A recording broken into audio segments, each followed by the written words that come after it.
ज्ञान के दीप जलाए, आशा की झिलमिल को रोशन बनाए, ऊंचे उठे और छू ले गगन को, ऊंचे उठे और छू ले गगन को, सवेरे की सरगम को जीवन में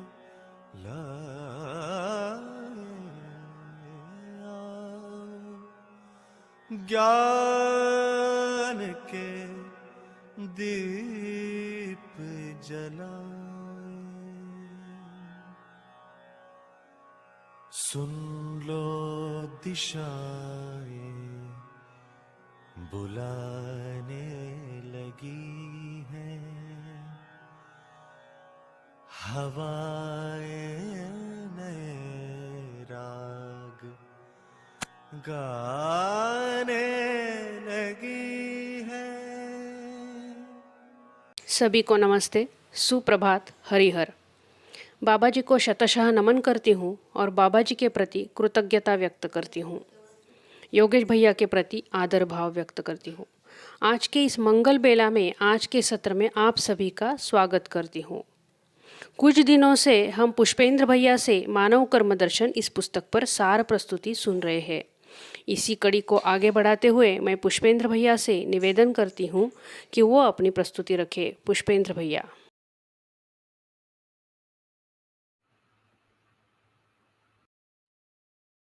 धन्यवाद भैया जी। सभी को नमस्ते, हरिहर, सुप्रभात। बाबा जी को वंदन करती हूँ और बाबा जी के प्रति कृतज्ञता व्यक्त करती हूँ। 10 वर्षीय ऑनलाइन पठन कार्यक्रम में आप सभी का स्वागत करती हूँ। इस सप्ताह में हम मानव कर्म दर्शन इस पुस्तक पर पुष्पेंद्र भैया से प्रस्तुति सुन रहे हैं। कल के सत्र में भैया ने दुखी व्यक्ति, पापात्मा, सुखी व्यक्ति, पुण्यात्मा और उपासना में कुटस्थ उपासना, आत्मस्थ और रूपस्थ उपासना, क्रिया शक्ति, इच्छा शक्ति और ज्ञान शक्ति का जागरण इस बिंदु पर स्पष्टीकरण किया। इसी श्रृंखला को आगे बढ़ाने के लिए मैं आमंत्रित करती हूँ पुष्पेंद्र भैया को और मैं भैया जी को निवेदन करती हूँ कि वो अपनी प्रस्तुति रखे। पुष्पेंद्र भैया। जी दीदी, नमस्ते सभी को। बहुत बहुत नमस्ते। नमस्ते। और जो वीडियो दिखाए वो बहुत अच्छा लगा। मैं काफी नोट भी किया उसके बारे में। और ये मुझे लगता है कि ये वीडियो काफी हम लोगों से कनेक्टेड है, क्योंकि हम लोग मैं गांव के बैकग्राउंड से ही आता हूँ। मेरा पूरा परिवार खेती पर ही डिपेंडेंट है। और आज जो प्रॉब्लम है जल की, इसकी एक मतलब गंभीर समस्या बनती जा रही है। तो काफी ये यूजफुल होगा ऐसा मैं मानता हूँ। इस पर और काम करने की जरूरत है। इसको पहले और समझने की जरूरत है। एक वीडियो से तो नहीं होगा, कई सारे वीडियो देखेंगे और फिर लोगों से बात करेंगे और फिर चर्चा करेंगे तो कुछ निकल के आएगा। बहुत अच्छा लगा। यदि इसका लिंक, इस वीडियो का लिंक यदि मुझे मिल जाता है तो मेरे लिए उपकार होगा आप लोगों का। जी भैया, धर्मेंद्र भैया आपको लिंक दे देंगे। जी जी, उसकी प्रोसेस चलो। बताएंगे। मैं आपको नंबर हाँ भेज ठीक देती है। हूँ। जी जी। ओके। जी आवाज ठीक है ना जी? बिल्कुल। ओके, तो आगे बढ़ते हैं। वैसे आप लोगों ने समरी रूप में क्या चर्चा हुई इसको रख ही दिए हैं। तो आज हम सहअस्तित्ववादी विज्ञान की ओर आगे बढ़ते हैं और इसमें लगभग 18 चैप्टर हैं। तो हम बिल्कुल लाइन बाय लाइन पर नहीं चल पाएंगे। तो जब तक समरी हो रहा था वैसे उसी क्रम में हम आगे बढ़ेंगे। तो मैं चैप्टर के ऊपर ही रखने का प्रयास करूंगा तो आज 9 चैप्टर को कर लेंगे, 1 से लेकर 9 तक की। उसके बाद कल कल का जो समय है ये वो 10 से 18 तक का कर लेंगे। ठीक है दीदी ऐसा? जी ठीक है भैया। जी। एक ओवरव्यू भी रहेगा क्योंकि हमारे पास समय का भी अभाव है, और दूसरा चैप्टर भी हो जाता है। जी। तो अब 55 नंबर पेज पे आ जाइए, जो परमाणु संरचना या अणु रचना की बात की जाए। इसके पहले हैं, जो आप फ्लैश कर रहे हैं उसके पहले हैं।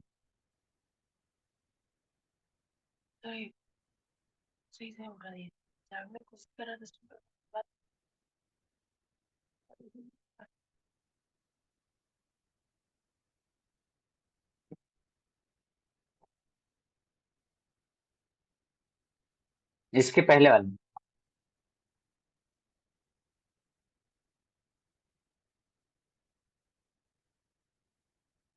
जी। एक बार पुनः सभी को नमस्ते। आइए बढ़ते हैं परमाणु संरचना एवं अणु रचना। इंडेक्स पे आ जाइए, इंडेक्स से ही बात कर लेते हैं, बहुत डिटेल पर नहीं जा पाएंगे।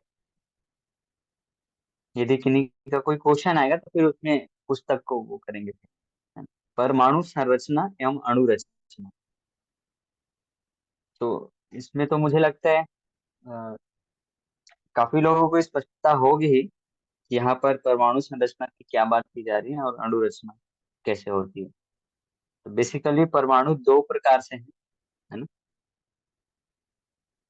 और ये जो पहला लाइन है, एक एक लाइन लिखा है बाबा जी ने, परमाणु संरचना एवं अणु रचना पे, उसको पढ़ता हूँ मैं फिर आगे बढ़ते हैं।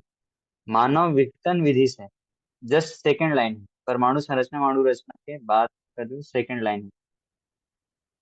मानव विघटन विधि से मूल वस्तु तक पहुंचने के लिए सोच विचार प्रयोग किया है। विघटन के अंत में कोई निश्चित मूल वस्तु की अपेक्षा भी बनी रही, पर वो निश्चित क्या रहा, इस पर अभी पहुंचना शेष है मानव जाति का। उसको बाबा जी कैसे पहुंचे वो जिक्र तो किए ही हैं, पर अभी तक का जो परमाणु को समझने का जो क्रम रहा है, इसी बात की समीक्षा है कि वो विघटन विधि से रहा, एक एक चीज को तोड़ तोड़ के देखें। तो ये बिल्कुल ठीक है कि समझने के क्रम में कुछ चीजों को तोड़ना पड़ता है, कुछ को साथ में देखना पड़ता है, पर उसका जो वातावरण के साथ जो अध्ययन है उसके साथ ही यदि उसको करें तो वो पूर्ण समग्रता में समझ में आता है। विघटन विधि से हम केवल एक इंडिविजुअलिस्टिक हो जाते हैं। यहाँ पर बाबा जी उसकी समीक्षा कर रहे हैं और कह रहे हैं कि सात चीजों को साथ में देखने की जरूरत है। इसलिए इसका नाम सहअस्तित्ववादी सहअस्तित्ववादी विज्ञान बोले। सहअस्तित्व का मतलब यह है कि चीजों को साथ साथ में समझना या देखना। तो सबसे पहली चीज तो ये है। अब बात करते हैं परमाणु संरचना में अणु रचना। तो इसमें तो यही क्या है कि मध्यांश में कुछ अंश है जड़ जड़ परमाणु की बात करें, हम दोनों परमाणु की बात करेंगे, एक है जड़ परमाणु, दूसरा चैतन्य परमाणु। तो जो जड़ परमाणु है उसके मध्यांश में, मतलब न्यूक्लियस में कुछ अंश होते हैं, वो एक से अधिक ही होता है ना? एक होता है, एक से अधिक होता है। ऐसे ही जो उसकी परिवेश है, इसको ऑर्बिट बोल रहे हैं, उसमें भी एक या एक से अधिक अंश होता है। ये मिनिमम परमाणु संरचना की बात है। इससे अधिक भी हो सकता है, इससे कम तो नहीं होगा, है ना? इससे अधिक ही हो सकता है। तो ये परमाणु संरचना है ना? ऑर्बिट हो सकता है, एक हो, दो हो, तीन हो, चार हो, ऐसे 5 हो, ऐसे हो सकता है ना? तो परमाणु संरचना में ये। और अणु रचना कैसी होती है? कि अणु रचना फिर इन्हीं परमाणुओं में आकर्षण विकर्षण होता है, अंशों का अ, प्रस्थापन विस्थापन होते हैं। उस अर्थ में फिर चीजों का बनना, रचना विरचना होते रहता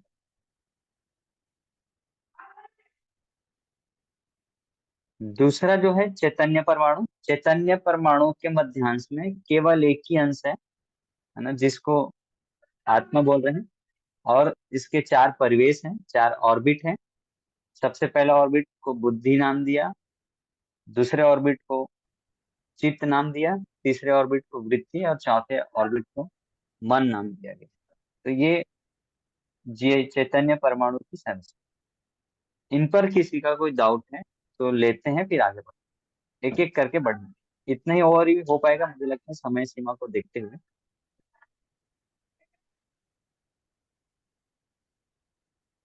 ठीक है, कोई क्वेश्चन किन्हीं का?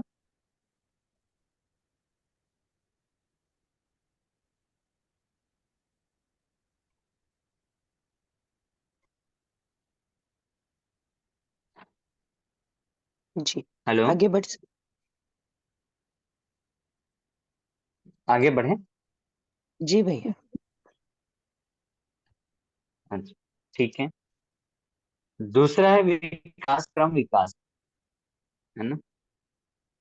तो बाबा जी 5 सूत्र शुरुआत में दिए हैं, है ना। पहला सह अस्तित्व, सह अस्तित्व है। सह अस्तित्व में विकास है, विकास क्रम है, फिर विकास है, फिर जागृति क्रम है और जागृति, है ना। तो विकास क्रम विकास, इसमें 2 अवस्था मुख्य रूप से आती है ना, जिसको पदार्थावस्था और प्राणावस्था के, जीवावस्था के आते आते उसमें फिर विकास की घटना घटित होती है। तो विकास क्रम में 2 चीजें मुख्य रूप से हैं, पदार्थावस्था और प्राणावस्था। पदार्थावस्था जब समृद्ध हो जाता है तभी उसमें उदात्तीकरण एक प्रक्रिया है, उसके आधार पर फिर उसमें प्राणावस्था आती है, उसमें उदात्तीकरण होके जीवावस्था आती है और फिर उदात्तीकरण होके ज्ञानावस्था।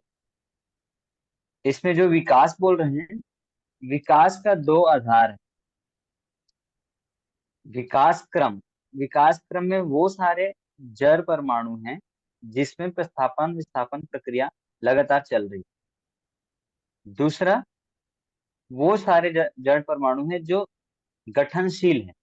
इसका मतलब है कि उसके गठन में हर गठन परिवर्तनशील है ना, वो बार बार उसका गठन बदल जाए। उन सारे जड़ परमाणुओं को विकास क्रम में है, ऐसा कहा गया है। विकास क्या चीज है कि एक तो जो गठनशील था वो गठन को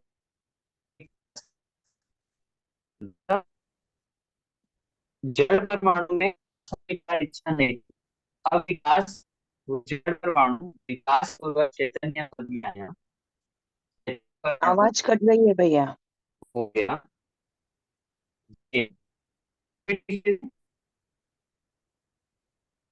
हेलो, जी,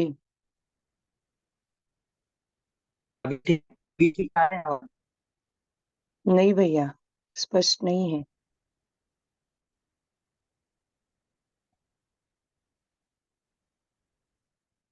हेलो?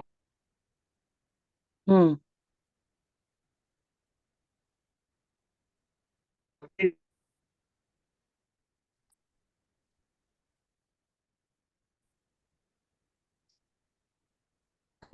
आवाज नहीं आ रही है भैया।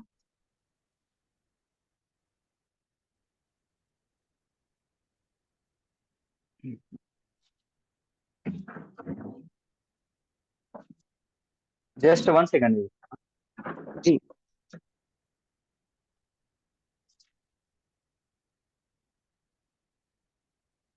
आवाज अभी ठीक है? हाँ अभी ठीक है। जी, तो मैं कह रहा था कि जो विकास क्रम है उस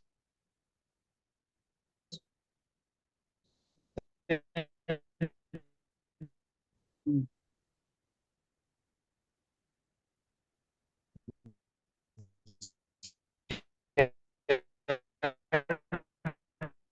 आवाज कट रही है भैया। आवाज बिल्कुल स्पष्ट नहीं है। ओ, मैं कल से जबकि सेम जगह पर हूँ। जी,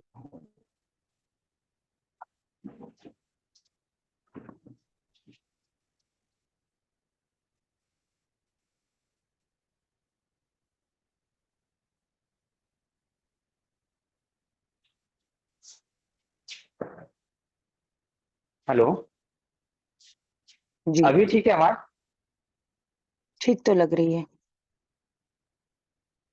सभी को आवाज पहुंच रही मेरी? हाँ जी जी ठीक जी है। भैया। ठीक। जी। तो विकास विकास क्रम में तीनों क्रियाएं हैं, है ना। विकास क्रम में दो क्रिया, भौतिक और रासायनिक क्रिया, एक ये है। और विकास इसको बोल रहे हैं, वो चैतन्य परमाणु को बोल रहे हैं। विकास क्रम में सारे जड़ परमाणु हैं, और जैसे ही विकास हो गया, कोई जड़ से विकसित होकर चैतन्य पद में आएगा, उसको बोल रहे हैं विकास। तो इस विकास का मतलब है स्थिरता। स्थिरता का मतलब है कि एक बार जो उसमें संक्रमण हुए, जो परिवर्तन हुए, अब वो कभी वापस नहीं रहे, उसकी कंटिन्यूटी बनी रहे, इसको बोला विकास। ठीक है दीदी? इसमें कोई क्वेश्चन है, कोई डाउट है, शंका है तो पूछिए, उसके आधार पर फिर आगे बढ़े। भैया लास्ट लाइन नहीं क्लियर हुई, आपने बोला ना लास्ट। अच्छा, तो जो विकास में जड़ परमाणु है, और जड़ परमाणु भी विकसित होकर चैतन्य परमाणु में आता है, तो इसको बोला विकास। इसमें घटना क्या हो रही है? एक हो रही है कि विकास क्रम में गठनशील परमाणु, उसमें गठन पूर्णता आ गई, तो उसको बोला विकास। एक गठनशील से गठन पूर्ण हो रहा है। दूसरा, जड़ परमाणु में किसी भी प्रकार की कोई आशा विचार इच्छा नहीं। अब विकास जब वो हो गया, वो परमाणु में मतलब चैतन्य बन गया, तब उसमें तुरंत ही आशा विचार इच्छा प्रमाणित हो रही है। आशा विचार इच्छा करने की शक्ति उसमें, उस परमाणु में आ जा रही है, इसलिए उसको चैतन्य परमाणु कहते हैं। दूसरा, उसका जो कॉन्फ़िगरेशन है, मतलब उसका जो परमाणु विन्यास है, वो चैतन्य परमाणु के अर्थ में आ जाए। मतलब मध्यांश में एक, बुध उसके पहले प्रवेश में दो, उसके बाद 8, फिर 18, फिर 32 ऐसे। तो इस जो उसका जो परमाणु संरचना है, वैसा बन जा रहा है। दूसरा, तीसरा, ये बार बार परिवर्तन हो रहा है जड़ परमाणु, है ना? चैतन्य परमाणु में कोई परिवर्तन नहीं, और गठनशील की वजह से मात्रा में बार बार परिवर्तन हो रहा है। लेकिन विकास होकर जो चैतन्य परमाणु है, उसमें मात्रात्मक परिवर्तन ना होने नहीं हो रहा है, उसमें केवल गुणात्मक परिवर्तन होने की संभावना आगे बन जाए, तो इसको बोल रहे हैं विकास क्रम से विकास। ये बात स्पष्ट हुई दीदी? जी जी भैया। इन पर क्वेश्चन?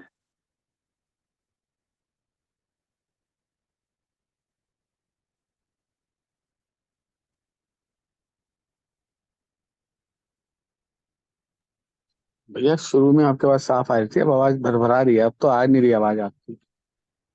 अच्छा, जी, अभी भी नहीं आ रही ठीक से? अब सही आ रही है भैया। अच्छा। हम्म।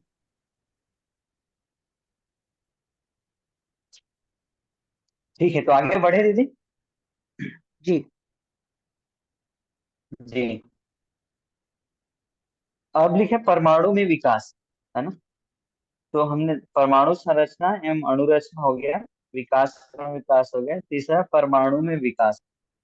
सेम चीज कह रहे हैं, इसमें भी बहुत अंतर नहीं है। परमाणु में विकास का मतलब है कि जड़ का चैतन्य हो जाना। दूसरा, जो कंपनात्मक गति, जो जड़ पर है, वो किसी भी प्रकार की परमाणु है, जड़ में चैतन्य, उसमें एक गति, एक घूर्णन और आवाज कंपनात्मक गति। पहला। आवाज ठीक से नहीं आ रही है भैया। अच्छा, आज पता नहीं क्या हो गया, जबकि मैं सेम जगह पे हूँ, 2 दिन 3 दिन तक वहीं पर बैठा था, आज नहीं आ रहा था। अभी अभी ठीक आ है ना रही ये? है। हाँ अभी आ रही है। अभी ठीक, ठीक। हाँ, तो मैं, ये परमाणु में 3 गति होती है। एक होती है घूर्णन, दूसरा वर्तुल और तीसरा कंपनात्मक। ये तीन प्रकार की गति हर इकाई में होता है ना। मिनिमम घूर्णन और कंपनात्मक रहता ही है, वर्तुल के लिए उसको और दूसरे अंश की जरूरत पड़ती है। तो जैसे परमाणु परमाणु के स्तर में सभी इकाई तीनों गति दिखेंगे, लेकिन जब अंश के स्तर की बात करेंगे तो अंश में दो गति दिखेंगी, घूर्णन और कंपनात्मक। जब एक परमाणु अंश दूसरे परमाणु अंश का चक्कर काटती है, तब उसमें वर्तुल गति दिखाई देती है। तो मिनिमम दो गति एक बात करें तो उसमें तीन गति है। तो जब परमाणु में भावना बनती है तो उसमें घूर्णन और वर्तुल गति तो सेम रहती है, कंपनात्मक गति बढ़ जाती है और फिर चैतन्य पद को, वो जो जड़ परमाणु है, चैतन्य पद में आ जाता है। उसमें उसका कॉन्फ़िगरेशन भी बदलता है, साथ ही साथ तीसरा उसमें आशा विचार इच्छा ऑटोमेटिकली आ जाती है। ये तीन चार घटना एक साथ घटित होती है। इसको परमाणु में विकास। इन पर किसी को क्वेश्चन? भैया आपका वीडियो ऑन है क्या? जब हम पुस्तक को डिटेल से पढ़ेंगे तो उसके पीछे और नहीं वीडियो। अभी भी आवाज ठीक से नहीं आ रही दीदी? नहीं, वो कट रही है बीच बीच में। एक बार ओह, भैया जी आप ना दोबारा ज्वाइन कीजिए, मीटिंग लीव करके दोबारा ज्वाइन कीजिए, हो सकता है फिर ठीक है ठीक आ दीदी। जाए। हाँ,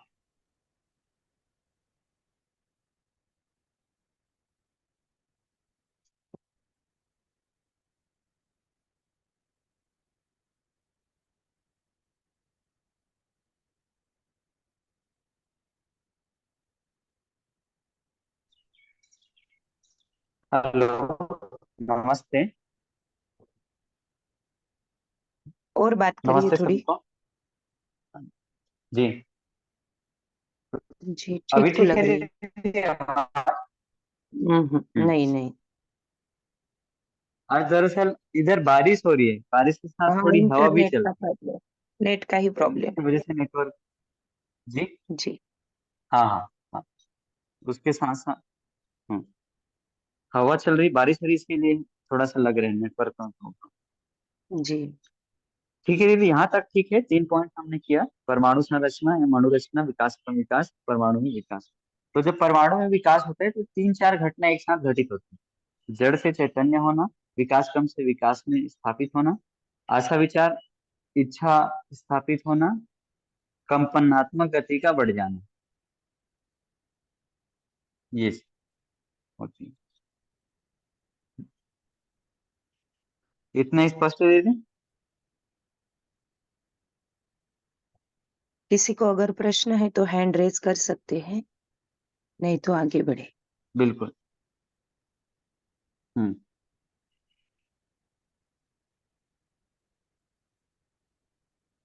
इसमें एक चीज और कह रहे हैं कि जैसे हर एक परमाणु ऊर्जा संपन्न है, बल संपन्न है और चुंबकीय बल संपन्न है। ये तीनों चीजें एक ही चीज है ना। ऊर्जा संपन्न होना, बल संपन्न और चुंबकीय बल संपन्न। चुंबकीय बल इसलिए क्या है कि साथ साथ बने रहने की इसमें प्रवृत्ति है ही, उसको बोल रहे हैं चुंबकीय बल। इसके बाद और आता है अणुबंधन बार बंधन, है ना? तो चुंबकीय बल संपन्न होना, साथ साथ बने रहने की प्रवृत्ति एक परमाणु में दिखाई देती है। साथ ही साथ ये अणु भी बनाना चाहती हैं, आगे की रचना करना चाहती है, उसको बोला अणु बंधन।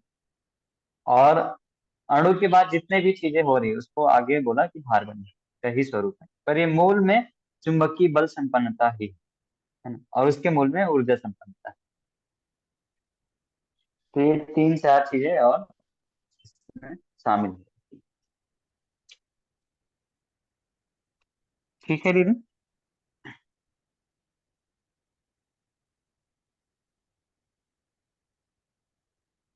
जी जी भैया, ऊर्जा संपन्न होना, चुंबकीय बल संपन्न होना और अनुबंधन, और चौथा? ये नहीं भार समझ में बंधन। आया। भार बंधन। भार बंधन से, हाँ, आकर्षण की अवस्था को भी बोल रहे हैं भार बंधन। तो जैसे अणु रचना के बाद देखिए, जैसे कोई मॉलिक्यूल है, अणु है, उसके बाद वो जो रचना करती है ना, तो उसको बोला आकर्षण। आकर्षण से अणु के बाद जितने भी बड़ी रचना हो रही है, उन सबको भार बंधन में रचना हो रही है, मतलब आकर्षण ही से रचना हो रही है, तो उसको भार बंधन बोलते हैं। तो हर एक परमाणु में होता ही है। एक ही वो ऊर्जा संपन्न है, व्यापक में डूबे भीगे रहने से और घिरे रहने से, संपृक्तता बस उसमें ऊर्जा संपन्नता है। एक बात ये हर एक अंश में भी दिखाई देती है। ये होने से क्या है, ऊर्जा संपन्न है, बल संपन्न है। उसी बल को बोले कि चुंबकीय बल संपन्न। चुंबकीय बल संपन्न कहने का मतलब है कि साथ साथ बने रहने की दोनों में प्रवृत्ति है, एक ही। ये परमाणु में कैसे दिखते हैं, श्रम के रूप में दिखता है ना। श्रम के बाद इसमें आगे जो घटना होती है, ये जो परमाणु है, ये भी अकेले नहीं रहना चाहते, ये किसी के साथ मिलके कोई रचना बनाना चाहते। वो दो रचनाओं के बीच, दो परमाणु की रचना के बीच में अणु बंधन दिखाई देता है, क्योंकि दो परमाणु मिलकर अणुओं की रचना करते हैं। तो इसको बोला अणु बंधन। ऐसे ही फिर दो अणु मिलके कोई बड़ी रचना बनाना चाहती है, उसको बोला भार बंधन। तो ऐसे ऊर्जा संपन्न होना, चुंबकीय बल संपन्न होना, अणु बंधन होना और भार बंधन, ये चार चीजें ऐसे स्टेप बाय स्टेप दिखाई देता है। तो ये हर एक जड़ परमाणु में घटित।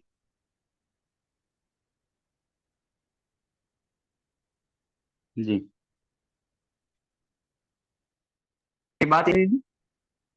जी जी भैया, धन्यवाद। जी, और इसमें जड़ और चैतन्य में यदि फिर से तुलना करें, तो जो अणु बंधन बार बंधन, ये जैसे ही विकास क्रम से विकसित हो जाता है, विकास में आ जाता है, मतलब जड़ से चैतन्य हो जाता है, तो इस जितने प्रकार के बंधन से उससे मुक्त हो जाते हैं। तो अणु बंधन बार बंधन से मुक्त होके आशा विचार इच्छा बंधन से युक्त हो जाता है। ये चैतन्यता की घटना हो, इसी को बोला विकास क्रम विकास और परमाणु में विकास। तो ये दो चैप्टर में कुल इतनी बात की गई।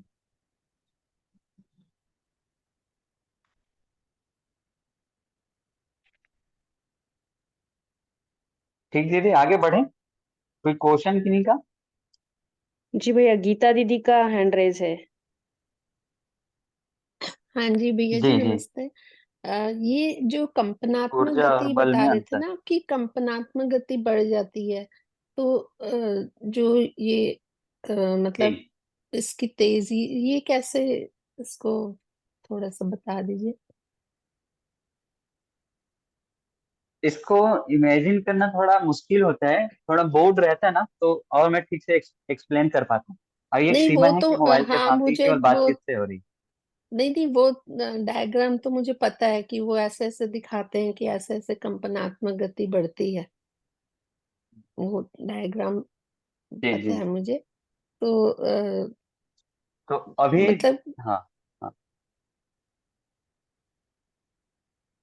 हाँ जी भैया जी, बताइए आप। दीदी आपके, हाँ हाँ हाँ, तो अभी जस्ट फॉर इंफॉर्मेशन है कि हम्म। अ, उसमें तीन गति तो होती है, पता होगा, है ना। हाँ पहला जी, वो घूर्णन गति, जो घूर्णन अपने ही स्पिन वर्तुलात्मक, मोशन हाँ जिसको जी। बोल रहे हैं। हाँ, हम्म। घूर्णन, वर्तुल और कंपनात्मक। तो वही मिनिमम एक बताया ना अंश कि में घूर्णन कंपनात्मक और में, कंपनात्मक हाँ जी, रहती है। मतलब वो बहुत हाँ तेजी से फिर इधर इधर इधर ऐसे कंपनात्मक गति होती है, ऐसी। डायग्राम तो मुझे जी पता है। जी, ठीक है भैया जी, धन्यवाद। जिससे भी ये बढ़ जाती है, ये किस्म कैसे बढ़ते हैं इस पर अभी बहुत डिस्कशन नहीं, हम जाओगे ना तो ज्यादा ठीक से खुल के आएगा। जी जी, ठीक है ना। आगे बढ़ते हैं, मनस्तत्व हाँ का जी स्वरूप भैया और जी, कोई। Thank you. जी जी, किसी ने पूछा है ऊर्जा और बल में अंतर।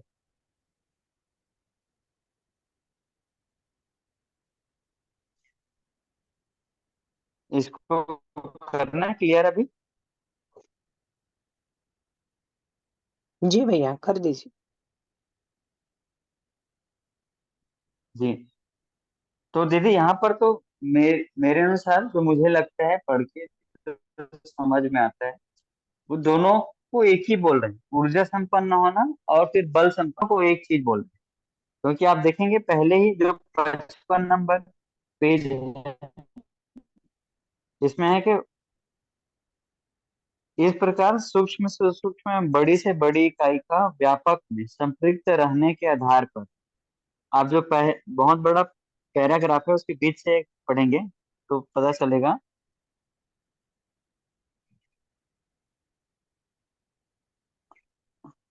हम्म तो व्यापक वस्तु इन सब में पारगामी है। इस प्रकार सूक्ष्म से सूक्ष्म एवं बड़ी से बड़ी इकाई का व्यापक में संपृक्त रहने के आधार पर ऊर्जा संपन्न रहना स्पष्ट हुआ है। ऊर्जा संपन्नता ही बल संपन्नता एवं चुंबकीय बल संपन्नता होना समझ में आता है। तो यहाँ पर तो यही कह रहे हैं कि ऊर्जा संपन्न और बल संपन्न दोनों एक ही चीज है, और चुंबकीय बल संपन्न ये तीनों एक ही चीज है। ठीक है दीदी? धन्यवाद भैया। हाँ, और यदि इसको बिल्कुल करे तो थोड़ा ऊर्जा संपन्न होने से क्रियाशीलता है, हाँ? और क्रिया है इसलिए और तो संपन्नता बोलते चाहिए, तो उसको बोले बल संपन्नता, पर है एक ही चीज। ठीक है दीदी? जी आगे, मनस्वस्थता का स्वरूप। समय कम है, थोड़ा से मैं जल्दी चलने का प्रयास करूंगा। मनस्वस्थता का स्वरूप, मनस्वस्थता का मतलब है कि जीवन में संगीत महत्ता होना। इसका मतलब है कि मन का वृत्ति के साथ तालमेल होना, वृत्ति का चित्त के साथ तालमेल होना, बुद्धि का आत्मा के साथ तालमेल होना, और आत्मा का व्यापक में अनुभूत होना। ये जब पांचों क्रियाएं, ये जब पांचों चीजें अलाइनमेंट, एक सिंक्रोनाइजेशन है, एक अलाइनमेंट, इसको बोल रहे हैं मनस्वस्थता। टेक्निकली देखें, पर इसके साथ साथ होगा क्या मनस्वस्थता, कि हम उन नियमों को नियम त्रय के रूप में जीने को डिजाइन कर लें। तो जैसे सामाजिक नियम है, परधन पर नारी पर पुरुष नहीं करते हुए स्वधन स्वनारी स्वपुरुष दयापूर्ण कार्य करना। बौद्धिक नियम है जो हमारी मूल प्रवृत्तियां हैं उसके आधार पे जीना, और प्राकृतिक नियम है उसके आधार पे जीना। इन ये जीने के स्वरूप में दिखेगा। बाकी जो टेक्निकली जीवन में घटित क्या होगा, इससे मन वृत्ति का अनुभव करेगा, वृत्ति चित्त का अनुभव करेगा, चित्त बुद्धि का, बुद्धि आत्मा का, और आत्मा व्यापक में अनुभूत होगा। तो ये जो घटना हो रही है इसको बोल रहे हैं मनस्वस्थता का स्वरूप।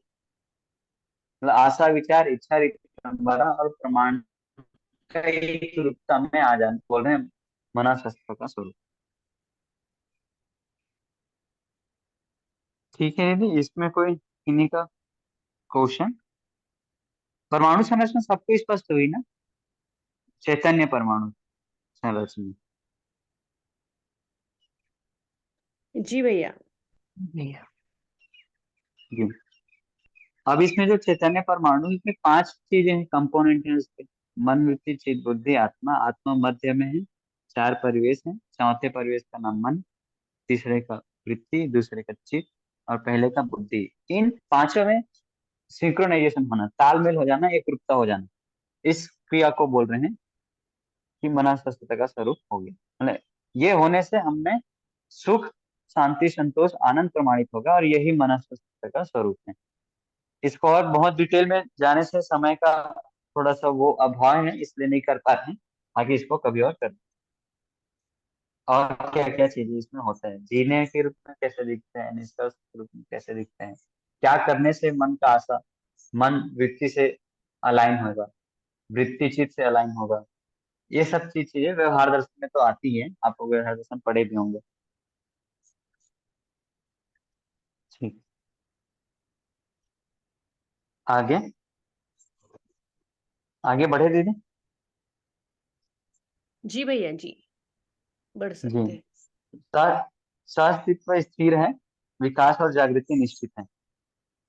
तो अस्तित्व होने के रूप में स्थिर है, और विकास जागृति आगे बढ़ी, इसकी संभावना बनी हुई है धरती पर, उसी को बोले निश्चित है।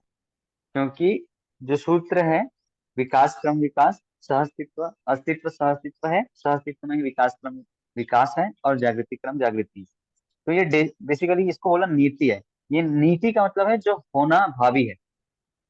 नीति शब्द से पहले भी इसी आशा से लिया गया था, अभी भी वही आशा है। चीजें में, वस्तु में परिवर्तन, वस्तु में विकास क्रम विकास है, और जागृति क्रम जागृति। तो ये नीति है, ये होना भावी है। इसलिए कह रहे हैं कि विकास और जागृति निश्चित है, क्योंकि अस्तित्व होने के रूप में स्थिर है, कहीं जा नहीं रहा। तो इसको बोला सहअस्तित्व स्थिर है, विकास और जागृति निश्चित है।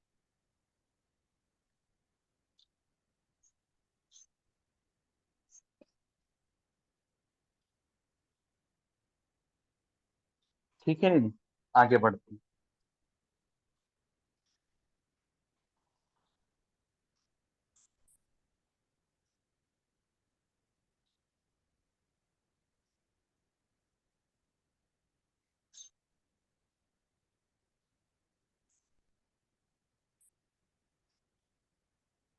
अनुभव और जागृति की स्थिरता और निश्चयता। आवाज आ रही दीदी? जी जी। जी। अनुभव और जागृति की स्थिरता और निश्चयता। तो स्थिरता और निश्चयता को देखेंगे। स्थिरता होने के रूप में है, और निश्चयता है वो गति के रूप में, मतलब रहने के रूप में, है ना? तो अनुभव इस गठन क्रियापूर्णता की स्थिरता को इंडिकेट करते हैं, और निश्चयता आचरण की निश्चितता को बोल रहे हैं निश्चयता। तो अनुभव और जागृति कि चूंकि अस्तित्व स्थिर है, इसलिए अस्तित्व में क्रियापूर्णता की संभावना है, उसमें भी स्थिर हो जाएगा 10 क्रिया, उसके बाद फिर आचरण की निश्चितता होगी। उसी को बोल रहे हैं अनुभव और जागृति की स्थिरता और निश्चयता। सातवां, ऊष्मा और धरती का संतुलन। तो जब भी, जैसे अभी हमने वाटर कंजर्वेशन की बात की, मतलब वाटर सेट की बात, ये वीडियो देख रहे थे, इसमें भी काफी स्पष्ट हो रहा है कि जैसे धरती में जो चीज जहाँ होना है, उसकी उसको वही होना है, पहला। जिस अनुपात में है उसी अनुपात में होना है। दूसरा, इसी से ऋतु संतुलन बना रहेगा, ये भी देखने को, समझने को, समझ में आ रहा है। तीसरा, इसमें व्यक्ति की जो लाइफ स्टाइल है वो बहुत महत्वपूर्ण मायने रखते हैं। यदि व्यक्ति का लाइफ स्टाइल सहअस्तित्व के अनुरूप हो जाता है, तो ऑटोमेटिकली संतुलन प्रमाणित होता है ना? धरती असंतुलित होने की वजह से ही ऊष्मा का परिवर्तन हुआ है, मतलब ऊष्मा बढ़ा है, धरती का टेम्परेचर बढ़ा है।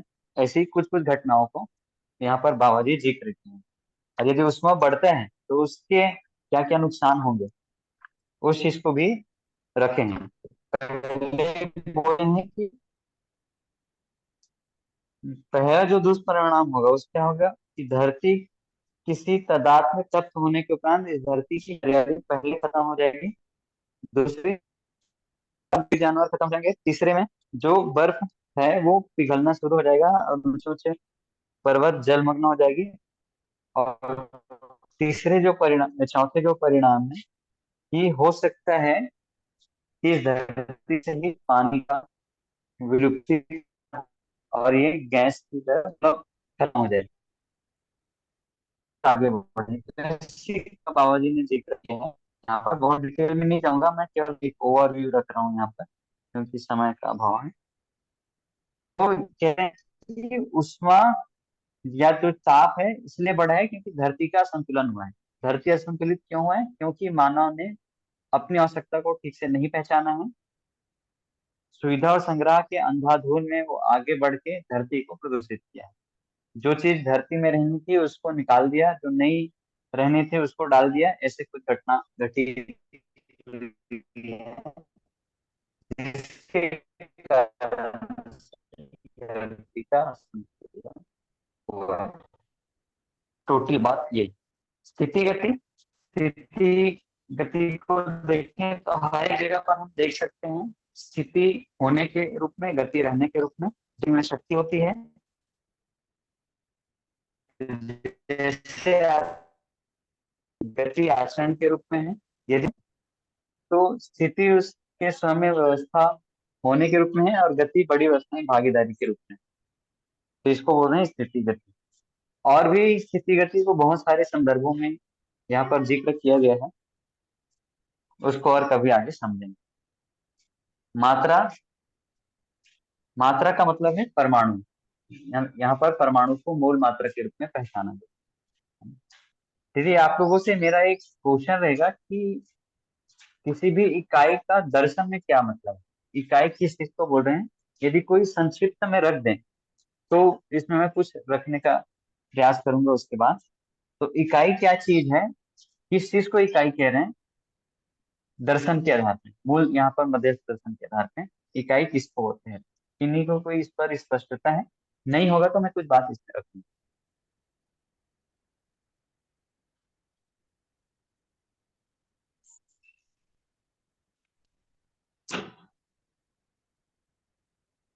कोई रख रहे हैं? दो प्रकार की इकाइयां होती है, जड़ और चैतन्य। जी। और तो जड़ इकाई में की परिभाषा गठनशील क्या है? परमाणु रहते हैं और चैतन्य में गठनपूर्ण हाँ परमाणु रहते। जी गठनशील में बिल्कुल। मात्रा कम ज्यादा हो सकती है अंशों की, गठनपूर्ण में मात्रा निश्चित है। हम्म, बिल्कुल सही। तो इसमें एक एक इम्पोर्टेंट चीज मुझे ये लगता है कि इकाई उसी को बोल रहे हैं जो जिसके निश्चित आचरण है ना? जी। हाँ, जैसे एक हम्म। अंश है, एक अंश में निश्चित आचरण दिखाई नहीं देता, इसलिए एक अंश को इकाई है ऐसा नहीं कह रहे। इकाई की बात जब कर रहे हैं तो परमाणु से शुरू करें। ऐसा क्यों? क्योंकि परमाणु में निश्चित आचरण है। तो जिसमें निश्चित आचरण है उसी को इकाई दर्शन में कह रहे हैं, उसके पहले इकाई नहीं कह रहे। तो ये एक बहुत बड़ा शिफ्ट मुझे लगता है। वह इकाई जिसमें जैसे परिवार में भी देखते हैं, एक मानव को, जैसे एक मानव है ना, उसको भी व्यवस्था का आधार नहीं कह रहे। ऐसे अंश को, जो एक का परमाणु अंश है, परमाणु अंश व्यवस्था का आधार नहीं है, परमाणु को ही व्यवस्था का आधार बोलेंगे। तो जो परमाणु है वही व्यवस्था का बिल्डिंग ब्लॉक है, ऐसा बाबा जी कह रहे हैं। ऐसे ही जो परिवार है वो भी मानव व्यवस्था का, मतलब मानव जाति में जो समाज में व्यवस्था का, प्रकृति में व्यवस्था का, इसको मानव नहीं बोल करके परिवार ही व्यवस्था का मूल आधार है, ऐसा कह रहे हैं। क्यों? क्योंकि मानव की जो आचरण है वो परिवार विधि से ही निश्चित होती है। इसी प्रकार जो एक परमाणु अंश है उसमें आचरण की निश्चितता नहीं है, निश्चित आचरण नहीं है, इसलिए उसको भी इकाई नहीं कह रहे। इकाई उसी को कह रहे हैं जिसमें आचरण की निश्चितता है या निश्चित मात्रा कह रहे हैं, और उसी को मौलिक इकाई। भैया आवाज कट रही है, मुझे लगता है आज यहाँ हम रुक जाए, टाइम भी हो गया है। ठीक है जी? नेट का बहुत इशू है आज।